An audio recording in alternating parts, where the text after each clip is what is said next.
विकसित देश बनाने का लक्ष्य रखा।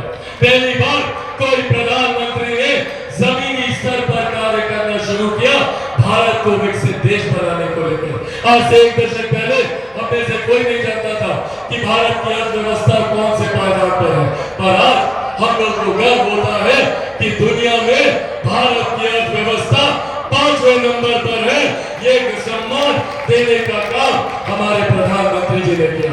कुछ लोग कहेंगे अर्थव्यवस्था अर्थशास्त्रियों का विषय है, हमें पर साथियों, जब एक देश की अर्थव्यवस्था मजबूत होती है तो हर राज्य का राजस्व बढ़ता है।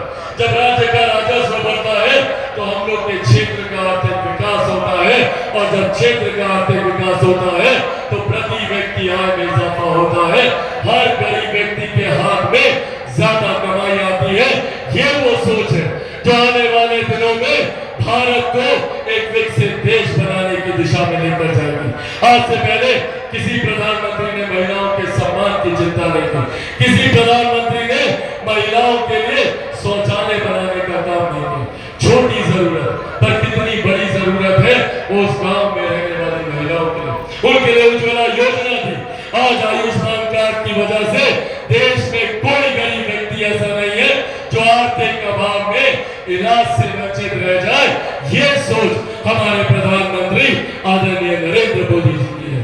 जहां एक तरफ उन्होंने सरहद से हमारी सीमाओं को भी उन्होंने सुरक्षित रखने का काम किया, तो वहीं अंतरिक्ष के माध्यम से कैसे हमारा देश विकास की राह पर आगे बढ़ सके, इस बात की चिंता भी हमारे प्रधानमंत्री जी ने की।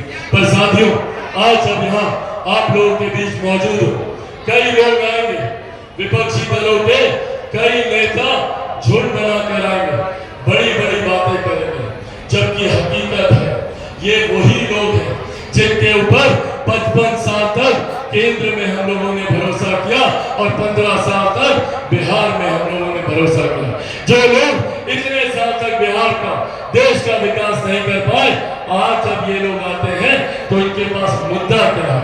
ये मुद्दा उठाएंगे कि हम लोग इनहेरिटेंस टैक्स लेकर आएंगे। क्या है ये? क्या है ये विरासत का टैक्स?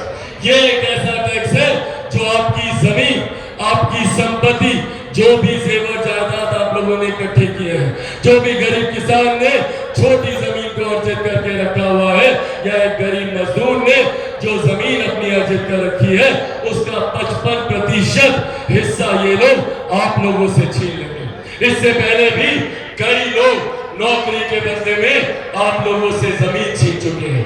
अब ये लोग एक व्यवस्थित तरीके से जमीन हड़पने के लक्ष्य के साथ आगे बढ़ रहे हैं। ऐसे में साथियों, हम लोगों को इस बात को ध्यान देना है कि जो हमारी जमीन हड़पता है हमें उसका साथ देना है, या जो हमें सम्मान देने का काम करता है हमें उसका साथ देना है।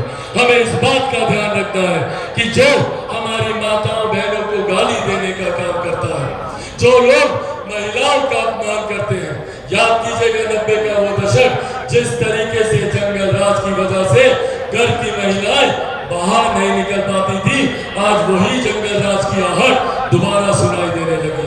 जिस तरीके से राजद के नेताओं के सामने मेरे परिवार को गाली दी जाती है, गाली गलौज की सभ्य समाज में कहीं कोई जगह नहीं है, कोई स्थान नहीं है।